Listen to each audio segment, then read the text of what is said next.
विभिन्न जिलों में जो बलात्कार की घटनाएं हुई, उसमें बलात्कार की घटनाओं में राजद का कार्यकर्ता लिप्त पाया गया। अपराधियों का इकबाल किसने स्थापित किया था बिहार में?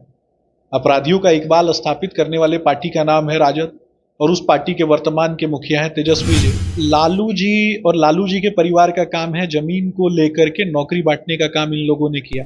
आरजेडी की तरफ देखता है तो दिखाई देता है कि सबसे बड़ा भ्रष्टाचारी पार्टी, सबसे बड़ा भैंसों का भूसा लूटने वाला पार्टी, सबसे बड़ा लोगों के भविष्य का लुटेरा पार्टी कौन है? लालू जी हैं।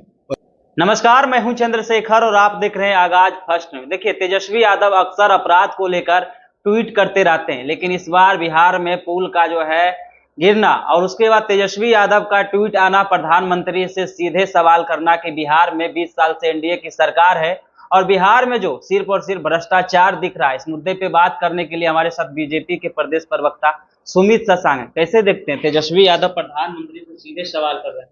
देखिए, सबसे पहले तो पूरा बिहार यही देखता है, जैसे ही आरजेडी की तरफ देखता है तो दिखाई देता है कि सबसे बड़ा भ्रष्टाचारी पार्टी, सबसे बड़ा भैंसों का भूसा लूटने वाला पार्टी, सबसे बड़ा लोगों के भविष्य का लुटेरा पार्टी कौन है? लालू जी हैं, और लालू जी के द्वारा चलाया जाने वाला पार्टी राजद है।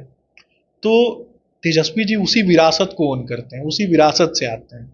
उन्होंने क्या चोरी किया? अपडेटेड वर्जन ऑफ चोरी करना। वो क्या है?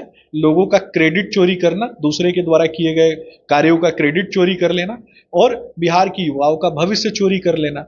लालू जी ने तय किया कि आने वाले समय में उनके सुपुत्रों से ज्यादा पढ़ा लिखा कोई भी व्यक्ति बिहार में नहीं होगा, इसीलिए उन्होंने बिहार के लोगों का पलायन करवा दिया। जो लोग पढ़ने लिखने में संलिप्त हैं, उनके बच्चों का अपहरण करवाना शुरू राजद प्रायोजित गुंडा तंत्र ने किया। तो और वैसे लोगों को सपोर्ट करने का काम किसने किया? इन्होंने किया, राजद ने किया। और जिले में, प्रत्येक जिले में जो सबसे बड़ा अपराधी है, सबसे बड़ा गुंडा है, सबसे बड़ा कहीं ना कहीं लोगों का खून चूसने वाला और धन एकत्रित करने वाले जो लोग हैं, वैसे ही लोगों को टिकट देने का काम किया, बाहुबलियों की जमात खड़ी की। तो तेजस्वी जी को शर्म आता तो पिताजी तो उनके बगले में रहते हैं, एक कमरे से जाके दूसरे कमरे में पूछ लेना चाहिए था कि उसमें भी उनको ट्वीट करने की आवश्यकता थी। तो उसके लिए तो वो तो निर्लज है।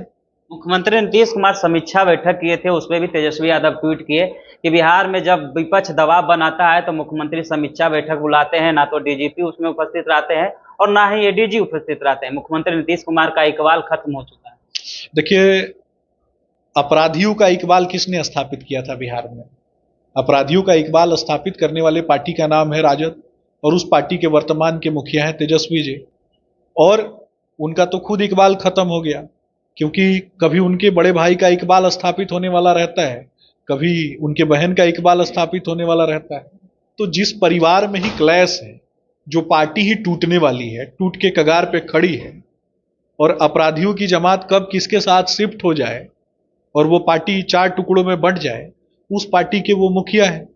तो निर्लज हैं, निर्लजता पूर्वक बातें करते हैं। हिम्मत है तो आकर के डिबेट कर ले। बिहार की उन्नति, तरक्की, उत्थान, इन विषयों पे 5 योजनाएं उन्हीं के मंत्रालय का, जो पूर्व में जो मंत्री रहे हैं ना, उन्हीं के मंत्रालय की 5 योजनाओं पे मैं चर्चा कर लूंगा। हिम्मत है तो चर्चा कर लें, नहीं तो जिसको सबसे ज्यादा पढ़ा लिखा समझते हैं उसी से पढ़ के आ जाए, 1 महीना का समय लेके, मैं उन्हीं के मंत्रालय के विषयों पे बात कर लूंगा। भू सर्वेक्षण को जो है 3 महीने के लिए रोक दिया गया है। इसको लेकर राजद जो है सत्ता पक्ष पे हमलावर है। वो कह रहे हैं कि बीजेपी के कई ऐसे विधायक हैं जो जमीन तो बेचे हैं लेकिन उसका रजिस्ट्री नहीं करवाए, इसलिए जो है भू सर्वेक्षण को रोक दिया गया है। देखिए, लालू जी और लालू जी के परिवार का काम है जमीन को लेकर के नौकरी बांटने का काम इन लोगों ने किया। इसको विशुद्ध रूप से बिहार के शब्दों में कहें तो जमीन की दलाली करने वाले लोगों को कहीं ना कहीं एकत्रित करके उनको माथे पर बैठाने का काम अगर किसी ने किया तो राजद ने किया, तेजस्वी जी ने किया। तो ऐसे लोग किस प्रकार का वाचन करते हैं? तो ये लोग ऐसे लोग हैं ना कि कभी मदरसा में बैठ करके ज्ञान दे देते हैं कि रामचरितमानस को मदरसा में बैठ करके लिखा गया। तो इसी प्रकार की ये बातें करते हैं। ऊल जुलूल बातें करने में अगर कोई उस्ताद है तो वो लालू परिवार है और राजद है। तो ऐसे ही लोगों की जमात है। निरक्षरता के भाव से भी आगे बढ़ के गुंडई के भाव जो होते हैं ना, उस गुंडई के भाव में अगर कोई सबसे ज्यादा बिहार में ख्याति प्राप्त, जिसको कुख्यात कहते हैं, वो लालू परिवार है। तो लालू परिवार के लोगों के बात को लोग सीरियस लेते हैं क्या? ऐसे लोग सिर्फ हंसी के पात्र हैं। लेकिन अपराध को लेकर लगातार ट्वीट कर रहे हैं, गिनवा रहे हैं कि कहाँ कहाँ अपराध हुआ है, अपराधियों को जो है संरक्षण मिलता है। निश्चित रूप से संरक्षण मिलता है राजद के द्वारा, ये उनको देखना चाहिए। और उनको अपने अपराध तंत्र को, अगर बिहार के लोगों से थोड़ा भी लगाव है, तो जो गैर संगठित अपराध थोड़ा बहुत बिहार में बचा हुआ है, वो सत्ता में एक समय में बैठ के ये लोग करवाते थे और आज सत्ता से बाहर निकलने के बाद करवाते हैं, ताकि एनडीए की सरकार को बदनाम किया जा सके। तो तेजस्वी जी को निवेदन करना चाहिए अपने गुंडा तंत्र से, अपने अपराधियों के तंत्र से। मैं तो पूछना चाहता हूं कि विभिन्न जिलों में जो बलात्कार की घटनाएं हुई, उसमें बलात्कार की घटनाओं में राजद का कार्यकर्ता लिप्त पाया गया, तो तेजस्वी जी के साथ फोटो भी बहुत लोगों की वायरल हुई है। तो ऐसे लोगों को किसका सपोर्ट था, इस पर भी तो बात होनी चाहिए ना। चलिए, ये थे बीजेपी प्रवक्ता सुमित शशांक, इन्होंने अपनी प्रतिक्रिया दिया। बाकी बात इस वीडियो के माध्यम से आपकी क्या प्रतिक्रिया है, कमेंट्स में जरूर दीजिए।